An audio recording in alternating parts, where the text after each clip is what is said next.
Hello, नमस्कार, आदाब, सत श्री अकाल और अस्सलाम वालेकुम। मैं हूं मोहम्मद अहमद काज़मी, लेकर आया हूं खास फ्राइडे का प्रोग्राम साउथ एशिया पर नजर सैयद अली मुश्तबा के साथ। सैयद अली मुश्तबा साहब इस पूरे प्रोग्राम में भारत के पड़ोसी देशों की खबरें एक साथ उनके साथ हम चर्चा करते हैं और ये प्रोग्राम काफी आप लोग पसंद करते हैं। हो सकता है आने वाले कुछ दिनों में इस प्रोग्राम को कुछ और बेहतर फॉर्मेट में तैयार करके पेश किया जाए और इस पूरी हमारी कोशिश रहती है कि जिस तरह से हम आपको मिडिल ईस्ट की या दूसरे इलाकों की दुनिया की खबरें देते हैं, भारत के पड़ोसी मुल्कों की खबरें भी आप तक पहुंचती रहे ताकि आपको सही अंदाज रहे कि आखिर हम कहाँ हैं, हमारा देश क्या कर रहा है और पड़ोस में क्या कुछ हो रहा है। आज जो हम खबरें उनके साथ चर्चा करने वाले हैं वो पाकिस्तान और अफगानिस्तान के बीच में एक बार फिर एक तनाव, एक तनाज़ा सा बना हुआ है। बॉर्डर बंद है, जो ट्रकों से आना जाना रहता है वो रुका हुआ है। उधर कई और खबरें हैं अफगानिस्तान से। उसके बाद हम पाकिस्तान की कुछ खबरों पर बात करेंगे जिसमें कुछ इशारे ऐसे मिल रहे हैं कि अमेरिका आने वाले दिनों में हो सकता है पाकिस्तान के खिलाफ भी कोई पाबंदियां लगाए। वहां की कांग्रेस में एक बिल पर चर्चा हो रही है, उस पर हम बात करेंगे। और यूरोपियन यूनियन को जो पाकिस्तान से चावल जाता है एक्सपोर्ट, उसमें कुछ रुकावटें पैदा हो रही हैं। उसके अलावा फिर हम बात करेंगे बांग्लादेश की और इंडिया श्रीलंका ताल्लुकात पर, और ये सारी खबरें हम आपको एक साथ इसमें प्रोग्राम में पेश करते हैं। सैयद अली मुश्तबा साहब, वेलकम है आपका। मीडिया स्टार वर्ल्ड को आप वक्त देते हैं, उसके लिए बहुत बहुत शुक्रिया। आप मुसलसल अपने जाती और प्रोफेशनल मसरूफियत के बावजूद आप वक्त निकालते हैं, उसके लिए हम शुक्रगुजार हैं। क्या कुछ है पाकिस्तान और अफगानिस्तान के बीच में, क्या कुछ हो रहा है, पहले उस पर बात कर लें ताकि जरा अंदाज हो। एक जमाने में ये नजदीक तरीन दोस्त थे, अब क्या कुछ हो रहा है? जी बहुत बहुत शुक्रिया। मेरे सामीन को मेरा आदाब, सत श्री अकाल और सलाम वालेकुम। हम लोग आज सीधा जो है वो तोरखाम बॉर्डर, जो इंडिया और वो पाकिस्तान और अफगानिस्तान का बॉर्डर है, और वही एक बॉर्डर है जो कि अफगानिस्तान को कराची और मतलब बलूचिस्तान के पोर्ट पे ले जाता है और जहां से उसकी सारी तिजारत होती है। तो एक चीज ये वाजे रहे कि अफगानिस्तान एक लैंडलॉक कंट्री है जिसके पास कोई समुद्री मतलब जरिया नहीं है। या तो वो ईरान जाए या नहीं तो वो पाकिस्तान जाए।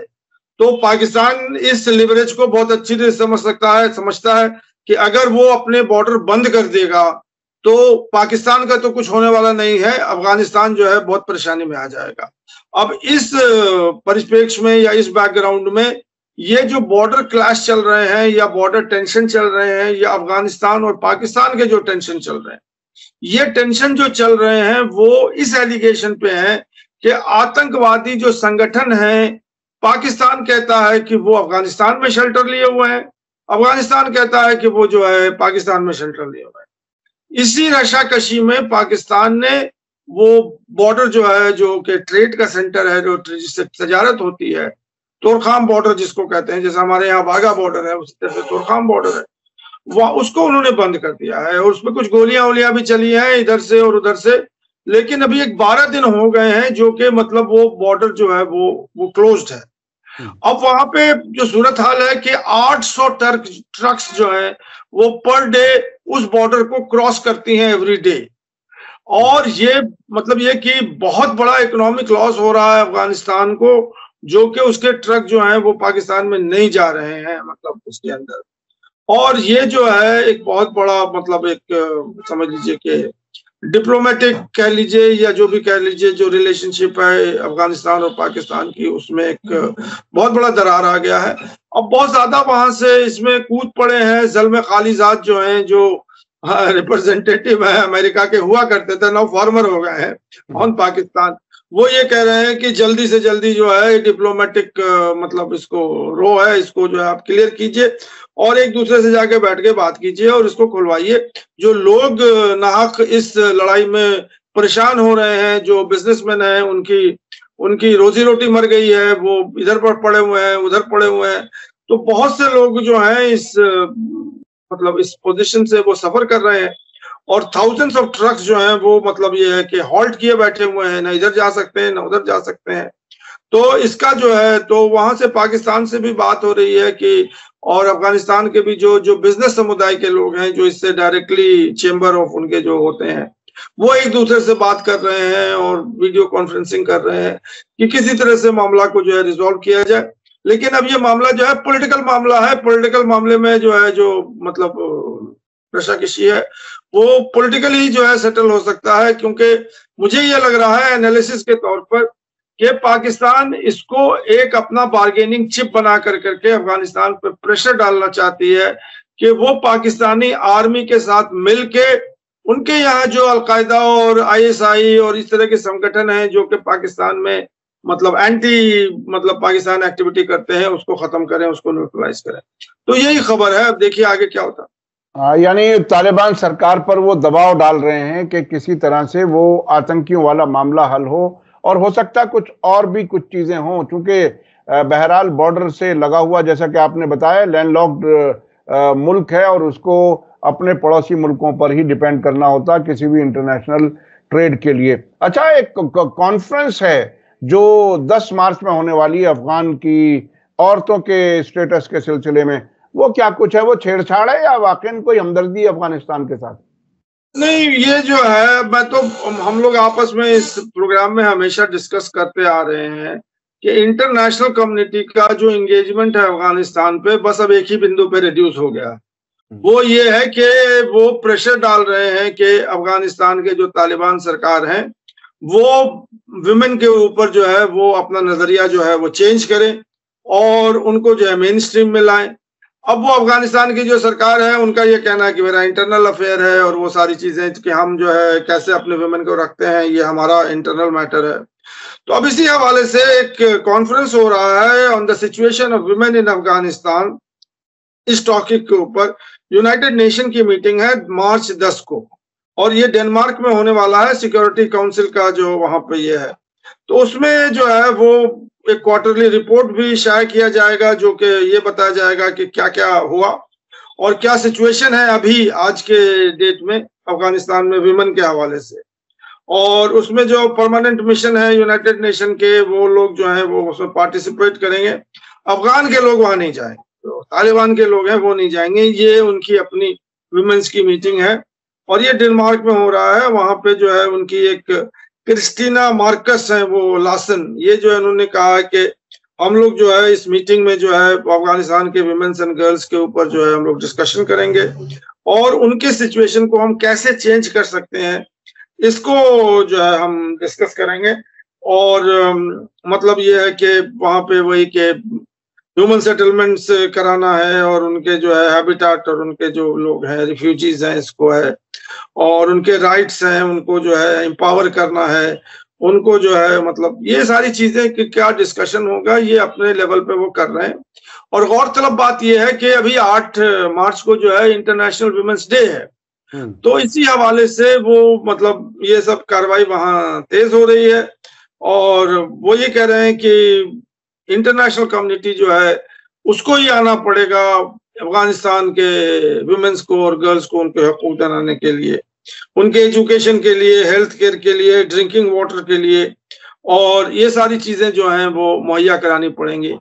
तो बहरहाल आप देखिए ये कॉन्फ्रेंस हो तो जाएगा। और आपने पिछले हफ्ते बताया भी था कि काबुल से एक खवातीन का रेडियो चलता था, उसे तालिबान ने कुछ दिन के लिए बंद किया और फिर वो दोबारा शुरू हो गया। ये बहरहाल एक खबर थी दुनिया भर के लिए कि काबुल में कोई एक ऐसा रेडियो भी है जो औरतों के मसाइल पर बात करता है, और वो फिर से शुरू हो गया था। आपने अब से पहले ये भी बताया कि वहाँ की खवातीन के लिए अलग एजुकेशनल इंस्टीट्यूशंस के लिए इंफ्रास्ट्रक्चर बनाने की कोई बात करती है तालिबान सरकार। क्या कुछ होगा वो आने वाले वक्त में बताएंगे। लेकिन एक डोनाल्ड ट्रंप एक तरह से पूरी दुनिया में खबरों के लिए जलजला साबित हो रहे हैं। हर दिन कुछ ना कुछ ऐसी बातें दुनिया भर के मुल्कों को हड़काने की। एक खबर उनकी तरफ से बहुत कम ऐसा होता है कि वो किसी का शुक्रिया अदा कर रहे हो। उन्होंने पाकिस्तान का शुक्रिया अदा किया है, अभी जो कल वीडियो सामने आया। क्या कुछ है वो? जी, ये खबर जो है ये खबर जो है कुछ पुरानी खबर है, लेकिन जो ताजी खबर ये है कि पाकिस्तान ने कुछ ISIS जो मतलब संगठन है दाइश, उनके लोगों को पकड़ के अमेरिका भेज दिया है, वो ऑन द वे है। और ये लोग जो थे, जो संगठन के जो लोग थे, ये लोग काबुल एयरपोर्ट पे 2021 को 25 अगस्त को 15 अगस्त को जो है तालिबान आए थे और 25 अगस्त 2021 को इन्होंने एक धमाका किया था, जिसमें कुछ अमेरिकन जो हैं वो मतलब और सिविलियंस जो हैं 13 यूएस सोल्जर्स 13 यूएस सोल्जर्स और 12 जो है अफगान जो लोग हैं वो इसमें इंजर्ड और हलाक हो गए थे। और इसकी रिस्पॉन्सिबिलिटी जो है वो उसी वक्त आईएसआईएस ने लिया था। अब जो ताजा खबर है कि इनको पाकिस्तान ने पकड़ा है और पकड़ कर करके इनको यूएस भेज दिया है।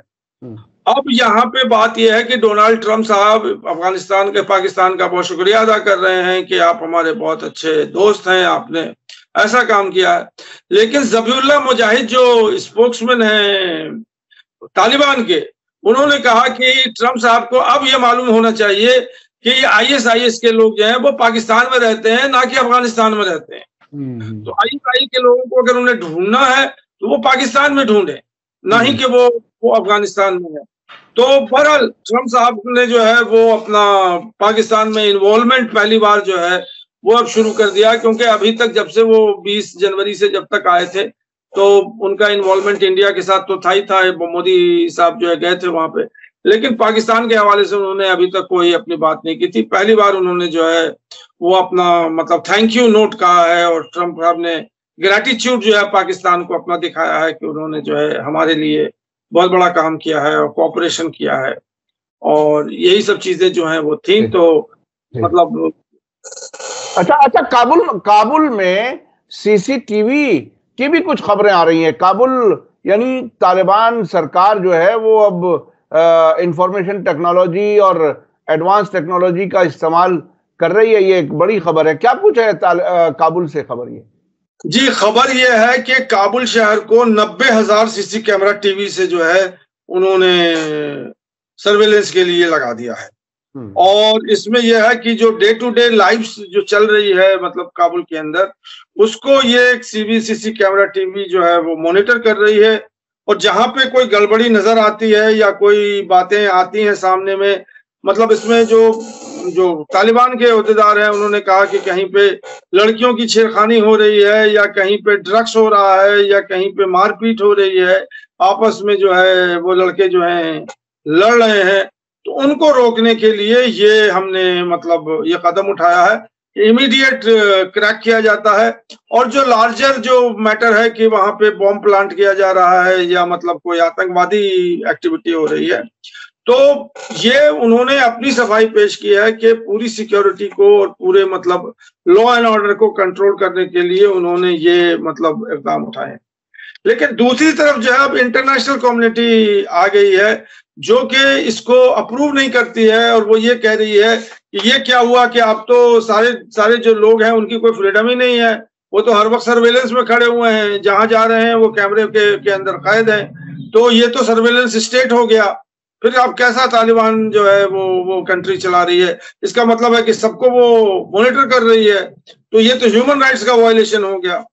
तो ये बातें जो है वो चल रही हैं। उनका ये कहना तालिबान का कि हमारे यहाँ जो ड्रग केसेस हैं, क्रिमिनल एक्टिविटीज हो रही हैं और कुछ इस तरह के एक्टिविटीज हो रही हैं, तो उनको रोकने के लिए ये क्विक मतलब क्रैक मतलब उसको क्विकली जो है हम उसको जो है खत्म करने के लिए हमने ये इक़दाम उठाए हैं। तो यही खबर है जी। हाँ, आजकल तो दुनिया भर में ये सीसीटीवी कैमरे का रिवाज हर जगह चल रहा है। सिक्योरिटी एजेंसियां, पुलिस ये पूरे शहर को निगरानी के लिए ऐसा करती हैं। तो अब वैसे ज्यादातर मुल्कों में प्राइवेसी के ब्रीच की बात नहीं होती सड़कों पर या पब्लिक प्लेसेस पर सीसीटीवी के, लेकिन अफगानिस्तान में ये एक नया तजर्बा है तो वहां उसकी मुखालफत भी हो रही है। अच्छा, अब चलना चाहते हैं पाकिस्तान के सिलसिले में। अमेरिका में कोई कांग्रेस में कोई बिल की तैयारी है, वो क्या कुछ है? क्या पाकिस्तान को फिर से सताने का भी कोई इंतजाम किया जा रहा है? ट्रंप ने एक तरफ थैंक यू बोला है, दूसरी तरफ कान पकड़ने का भी काम किया जाने की तैयारी है क्या? ये सताने की बात नहीं है, ये एक तरह समझ लीजिए, मुझे जो समझ में आ रहा है वो इमरान खान के फेवर की बात कर रहे हैं वो ट्रंप सरकार। और जो वहां पे एक बिल इंट्रोड्यूस होने वाला है वहां कांग्रेस में, जो कि वहां के जो सेनेटर हैं, उनका नाम है जो विल्सन, वो डेमोक्रेसी के हवाले से वो एक बिल लाना चाह रहे हैं।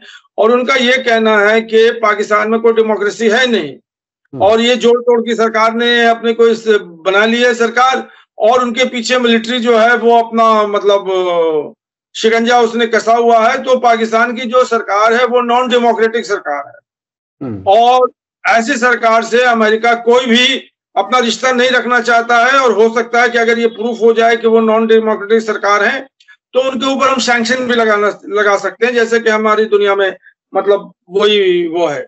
अब इसके अंदर एक चीज और बहुत बहुत अहम बात है, जो कि ये है कि उनका जो शिकंजा है वो आर्मी रूल के ऊपर है। और उन्होंने कहा कि जो आर्मी चीफ है आसिम मुनीर, और इन सारे लोगों को बाकी जितने भी मतलब आर्मी के ऑर्गेनाइजेशन के लोग हैं, ये मालूम करेंगे कि कौन कौन ओहदे पर कौन कौन आर्मी का बंदा बैठा हुआ है, उनकी फैमिली ने कितने पैसे कमाए हैं, उनका क्या मतलब करप्शन में क्या रोल है। ये सारी चीजें हम पोल खोलेंगे, और उसके बाद हम जो है अमेरिका से कहेंगे और अमेरिका की गवर्नमेंट से ये कहेंगे कि हमारे इसके ऊपर पाकिस्तान के ऊपर जो है वो सैंक्शन लगाइए, या नहीं तो वहां पे इलेक्शन कराइए और एक नए डेमोक्रेटिक निजाम को वहां खड़ा कीजिए।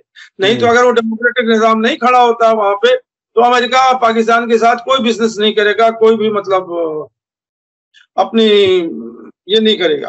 तो ये खबर जो है ये बहुत इंपॉर्टेंट खबर है पाकिस्तान के हवाले से, क्योंकि हमेशा यही पाकिस्तान की तरफ से या इमरान खान की तरफ से पीटीआई से वो ये कह रहे थे कि अमेरिका तो उसी के ऊपर सारा दारोमदार है, अमेरिका आज कहेगा तो कल पाकिस्तान में जो है इमरान खान निकल जाएंगे। और मतलब वो नहीं निकल रहे हैं, तो इसी वजह से नहीं निकल रहे हैं कि अमेरिका जो है वो हामी नहीं भर रहा है। और आसिम मुनीर जो है वो मतलब क्योंकि वो जानते हैं, क्योंकि आसिम मुनीर भी ये जानते हैं और शहबाज शरीफ भी ये जानते हैं कि जब इमरान खान जेल में रह करके वो इतना आतंक मचा सकता है, इतनी हलचल मचा सकता है कि पूरे पाकिस्तान का न्यूज जो है या मीडिया जो है वो इमरान खान की न्यूज से जो है भरा रहता है। वो हर चीज में इमरान खान ही आ जाते हैं, पीटीआई आ जाते हैं। तो जब वो बाहर निकल जाएगा और निकलने के बाद फिर पॉलिटिकल एक्टिविटी करेगा, तो फिर कितनी दिन तक वो सरकार जो है वो अपनी जगह पर रहेगी। तो अब ये तो बात आ रही है कि अमेरिका चाहती है कि ये जो निजाम है पाकिस्तान में शहबाज शरीफ का और आसिम मुनीर का, ये खत्म हो और एक डेमोक्रेटिक गवर्नमेंट वहां फिर से इलेक्ट हो, और उसके बाद जो है फिर आगे जो बात होगी। तो उसमें अगर इस पस मंजर में अगर आप देखेंगे तो इमरान खान की तो बल्ले बल्ले है, क्योंकि जब वो बाहर निकलेंगे इलेक्शन होगा तो फिर कौन जीतेगा, वो तो आप भी जानते हैं, हम भी जानते हैं। जी बिल्कुल बिल्कुल। और मैं इसको कनेक्ट कर रहा हूं उससे जो पिछले दिनों तकरीबन 2 हफ्ते पहले अमेरिका के वाइस प्रेसिडेंट जेडी वेंस ने म्यूनिख में जो एक तकरीर की थी यूरोपियन लीडर्स के सामने, उसमें उन्होंने साफ कहा कि हमारा दुश्मन जो है वो चीन और रूस नहीं है, बल्कि हमारे बीच में ही, यानी डेमोक्रेसी ठीक से नहीं पनप रही, आप लोगों पर दबाव डाल रहे हैं, जो कोई आपके डिफरेंट राय रखता है उसको आप दबा देते हैं। तो ये डेमोक्रेसी अगर प्रमोट करने के लिए वाकई ट्रंप की हुकूमत पाबंद है तो पाकिस्तान में तब्दीली देखी जा सकती है। और ये बिल जो आ रहा है ये बहुत ही दिलचस्प है। हालांकि अमेरिका की हुकूमत किसी भी पार्टी की हो, कुछ मुल्कों में डेमोक्रेसी उन्हें बिल्कुल नहीं चाहिए, जैसे कि अरब मुल्क हैं, और दूसरी तरफ कुछ मुल्कों में डेमोक्रेसी की मांग करते हैं। ये खुद उनका दोहरा चेहरा है। अच्छा, अब पाकिस्तान के यूरोपियन मुल्कों को चावल का क्या कारोबार जो है उस पर कहीं कोई रुकावट आ रही है, क्या कुछ है वो? जी, ये तो मालूम ही होगा कि मतलब पाकिस्तान, हिंदुस्तान, ये सारे मुल्क जो कि राइस प्रोड्यूसिंग मुल्क हैं, ये अपने राइस एक्सपोर्ट करते हैं यूरोपियन कंट्रीज को। तो अभी जो खबर आई है वो ये है कि कुछ 104 कंसाइनमेंट्स जो पाकिस्तान की तरफ से गए थे राइस के, उनको यूरोपियन यूनियन ने और उनके कंट्रीज ने उसको लेने से नामंजूर कर दिया, इसलिए कि वो सब स्टैंडर्ड प्रोडक्ट थे। और सब स्टैंडर्ड प्रोडक्ट जो है वो मतलब पाकिस्तान से एक्सपोर्ट हुए थे, जिसको वहां उन्होंने जांच किया होगा तो उन्होंने मालूम किया होगा। अब ये एक बहुत बड़ा जरिया है मतलब एक्सपोर्ट से पैसे कमाने का। तो अब पाकिस्तान में खुद इंटरनली जो है उन्होंने इसको असेंबली में ला करके डिस्कस किया है, और कहा कि ऐसा क्यों मतलब हो रहा है, क्योंकि हमारे ट्रेडर्स जो हैं वो प्रॉफिट कमाने के वजह से और सब स्टैंडर्ड चीजें जो है दे रहे हैं। तो जो सब स्टैंडर्ड चीज अगर रिजेक्ट हो जाएगा तो कितना बड़ा लॉस होगा उन्हीं ट्रेडर्स को जो कि मतलब सब स्टैंडर्ड जो है प्रोडक्ट दे रहे हैं। तो ये खबर जो है ये मतलब अभी पाकिस्तान में गर्म है, और उसने ये कहा कि उसके अंदर बहुत ज्यादा जो जो जो उन्होंने चेक किया है यूरोपियन यूनियन ने, कि उसमें पेस्टिसाइड्स का मामला बहुत ज्यादा है उसके अंदर, जो राइस के अंदर। दूसरा उसके अंदर कुछ फंगस वगैरह भी जो है वो भी पाया गया है, और इसी तरह की कुछ और चीजें हैं जो कि राइस में मतलब एग्रीकल्चरल डिफिशियंसीज की वजह से जो कि उनके स्टैंडर्ड के हिसाब से नहीं आ पा रही हैं। तो इसकी वजह से उन्हें रिजेक्ट किया गया है, जिसके लिए उनके जो मतलब जो चेयरमैन है, मतलब उनका नाम है मोहम्मद जावेद हनीफ, ये इन्होंने कहा है कि इसके ऊपर सख्त से सख्त इक़दाम उठाए जाएं, और यहाँ से जो एक्सपोर्ट होता है उसको पहले चेक करें कि वो उनके स्टैंडर्ड पे है कि नहीं, तभी उसको यहाँ से ले जाएं। तो ये बातें जो है वो डिस्कशन हो रही हैं, और उनका मतलब उसको ये कह रहे हैं, लेकिन खबर यही है। जी जी, इस बीच में पाकिस्तान में दो अलग अलग वाकयात हुए हैं बम धमाकों के।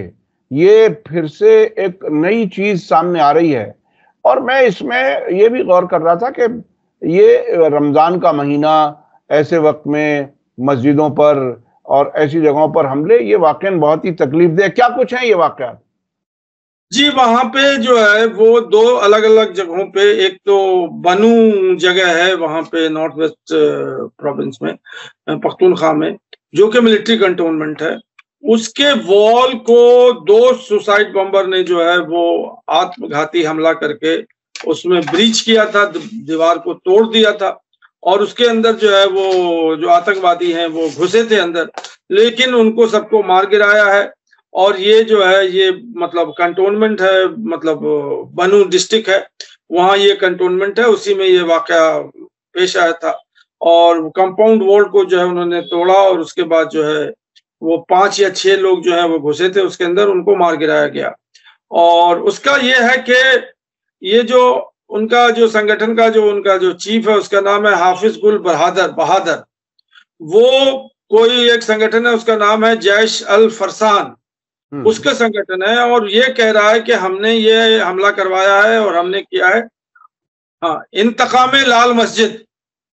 ये जो मतलब आत्मघाती हमला बनू में हुआ है कंटोनमेंट में, इन्होंने कहा है कि ये जो हमने अभी कार्रवाई की है, ये जो इनके हेड हैं हाफिज बरादर और जैशुल फुरसान, ये हमने इंतकाम लाल मस्जिद का जो है बदला लिया है, और इसके लिए यानी वो वाकया जो जनरल परवेज मुशर्रफ के दौर में हुआ था उसका बदला अब लेने की बात उन्होंने की है। ये बहुत ही दिलचस्प है। और मुझे याद आ रहा है कि शायद 1 साल के आसपास पहले भी एक और छावनी की मस्जिद में हमला हुआ था पाकिस्तान में, गालिबन वो पेशावर में था या किस इलाके में था, वो था नॉर्थ वेस्ट में ही। और ये फौजी जो लोग मस्जिद में आते हैं नमाज पढ़ने के लिए, उन पर हमला किया गया था उस बार भी। तो ये बहरहाल फौज के खिलाफ कार्रवाई समझी जा रही है। और अच्छा, दूसरा क्या वाकया है, दूसरा क्या हुआ? दूसरा भी खबर इसी मतलब कड़ी से जुड़ा हुआ है, जिसमें जो है 5 लोग मारे गए हैं, और इसमें ये जो है एक मस्जिद है और मदरसा है, उसके अंदर ये मतलब रमजान के वक्त में जो है वो दारुल उलूम हक्कानी करके है ये। और ये जो खबर आ रही है ये नौशेरा एक जगह है वहां नॉर्थ वेस्ट में, खैबर पख्तूनख्वा में, वहीं से आ रही है। और ये जुमा के दिन, जो पिछला जुमा जो गुजरा है, उसी जुमा के दिन जो है ये हमला हुआ था, और ये मदरसा के कंपाउंड में हुआ था। और इसमें मौलाना हमीदुल हक हक्कानी जो कि नमाज पढ़ रहे थे फ्रंट रो पे, उनको जो है ये सुसाइड बम्बर ने खत्म कर दिया था। और बताया जाता है कि ये अटैक उन्हीं के ऊपर हुआ था, उन्हीं को मारने के लिए ये हुई थी, और ये एक्सप्लोजन हुआ था। और इसमें यही है कि जो टारगेट थे वो जो आतंकवाद है वो आत्मघाती हमला किया था, तो उन्होंने जो है वो सारे को न्यूट्रलाइज कर दिया। तो कहने का मकसद ये है कि ये नॉर्थ वेस्ट फ्रंटियर जो प्रोविंस है, खैबर पख्तूनख्वा और बलूचिस्तान अभी भी जो है वो आतंकवाद के संगठनों से और आतंकवादी हमले से वो अभी तक आजाद नहीं हुआ है। और कितना भी पाकिस्तान अपनी कोशिश कर रहा है और अफगानियों को जो है मतलब उसका जिम्मेदार ठहरा रहा है, लेकिन फिर भी कोई कंट्रोल नहीं हो पा रहा है। कंट्रोल नहीं हो पा रहा है। हालांकि इनडायरेक्टली फौज की सरकार है वहां पर, यानी ये बात साफ तौर पर कही जाती है कि ये जो सरकार है वो फौज और अमेरिका के सपोर्ट से चल रही है। अच्छा, अब इंडिया श्रीलंका के सिलसिले में हमारे मोदी जी श्रीलंका जाने वाले हैं, क्या कुछ नया है वहां कोई चीन से? श्रीलंका के जो प्रेसिडेंट हैं वो कुमार क्या नाम है, दिसानायके, अनुराग कुमार दिसानायके, वो अभी आए हुए थे यहाँ पे, मतलब दिसंबर सितंबर के महीने में वो आए थे। और पहला विजिट उन्होंने मतलब शपथ ग्रहण करने के बाद इंडिया आया था, तो उन्होंने मोदी साहब को बुलाया था। तो उसी रेसिप्रोकल विजिट के लिए वो इंडिया से इनसे जा रहे हैं। डेट उनकी अभी तो कंफर्म नहीं हुई है, लेकिन कुछ हलकों में ये कहा जा रहा है कि 5 अप्रैल को जो है मोदी साहब जो है वो श्रीलंका में होंगे और वहां पे बहुत सारे मतलब डिस्कशंस होंगे जो कि बायलैटरल मीटिंग्स में होते हैं, तरह तरह की चीजें। उसमें ये भी है कि इंडिया ने जो है वो कुछ घोषणा भी करेगी इंडिया की, और कितने पैसे उन्हें चाहिए और कितने पैसे वो देंगे। लेकिन जो खास बात ये है कि जो होने वाली जो बात है ये कि 2-4 चीजें हैं। एक तो फिशरमैन का इशू है तमिलनाडु का, और वो तो इसमें ये मैं कहता हूं आपको, अब यहाँ से चेन्नई से या तमिलनाडु से, तो यहाँ के जो चीफ मिनिस्टर हैं उन्होंने ये कहा है मोदी जी को कि जब तक आप दिल्ली सरकार फिशरमैन को तमिलनाडु फिशरमैन कहेगी तब तक कभी ये मसला सॉल्व नहीं होगा, और मोदी सरकार से अगर इंडियन फिशरमैन कहेगी तो मसला सॉल्व होगा। आप समझ रहे हैं ना? जी बिल्कुल। मोदी सरकार उन्हें इंडियन फिशरमैन मानने के लिए तैयार नहीं है, उन्हें वो कहती है तमिलनाडु फिशरमैन।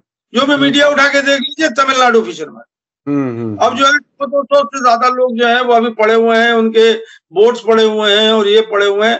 तो ये मतलब तमिलनाडु की या चेन्नई की ये है कि अगर ये जा रहे हैं हमारे मोदी साहब तो ये बात भी लेके आए कि भाई आप क्यों उनको लेके बंद करते हो, उनका क्या सोल्यूशन है, वो एक बैठिए, एक पूरा उनका मामला है वो होगा।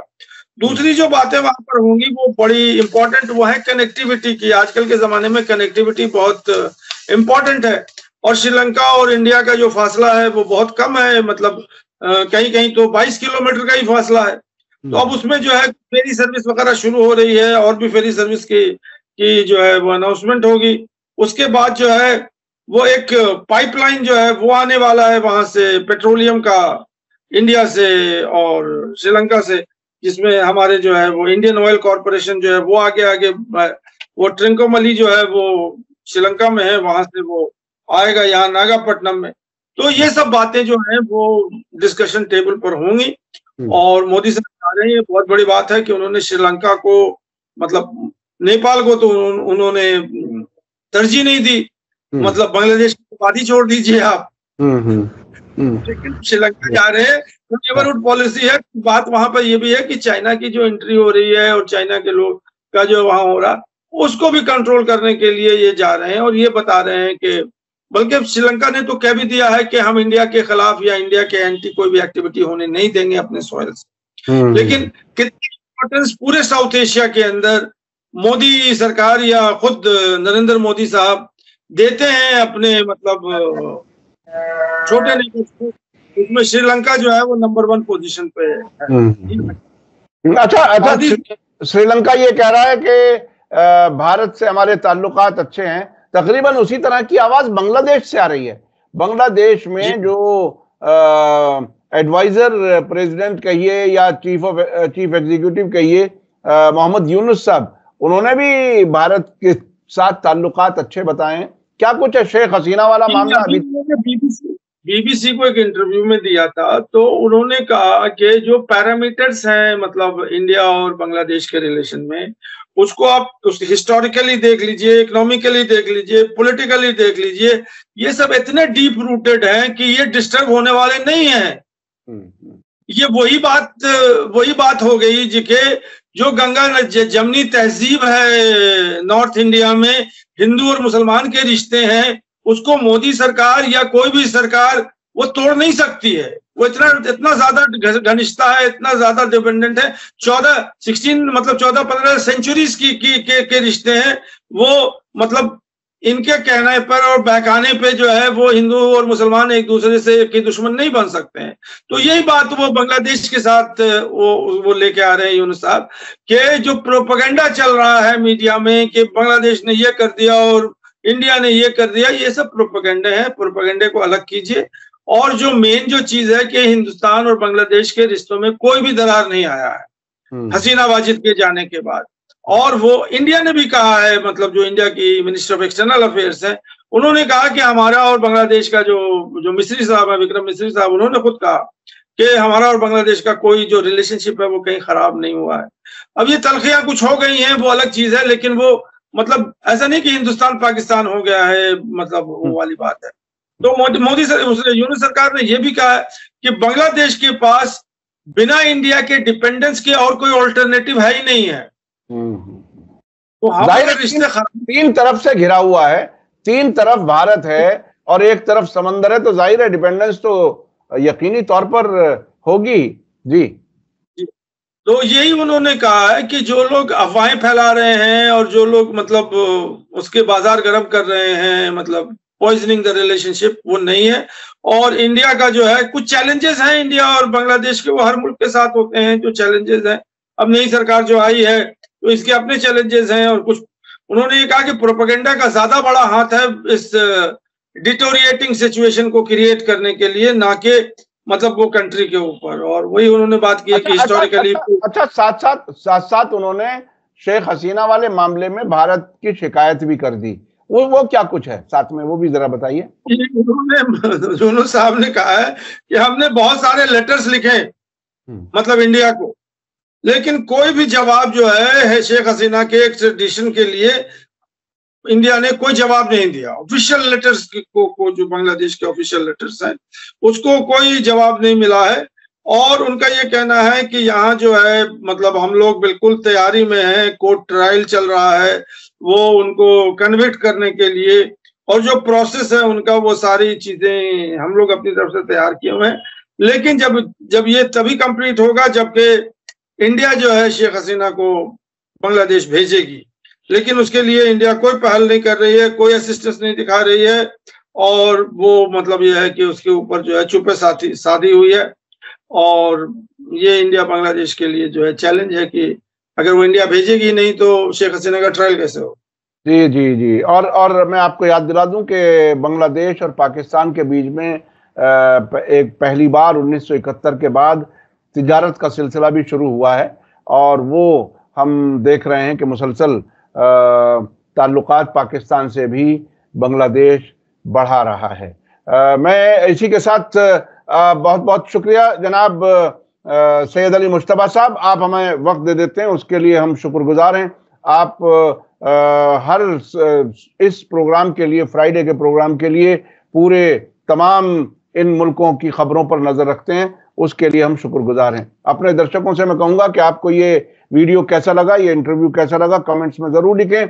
बहुत बहुत शुक्रिया सैयद अली मुश्तबा साहब, आपने हमें वक्त दिया। इसी के साथ मुझे दीजिए इजाजत। धन्यवाद, शुक्रिया। जय भारत, जय हिंद। मीडिया स्टार वर्ल्ड के और वीडियो देखने के लिए हमारे चैनल को सब्सक्राइब करें और सीधे नोटिफिकेशन पाने के लिए बेल आइकन दबाएं। और अगर हमारी खबर सच्ची और अच्छी लगे तो अपने व्हाट्सएप, इंस्टाग्राम, फेसबुक और ट्विटर अकाउंट पर जरूर शेयर करें।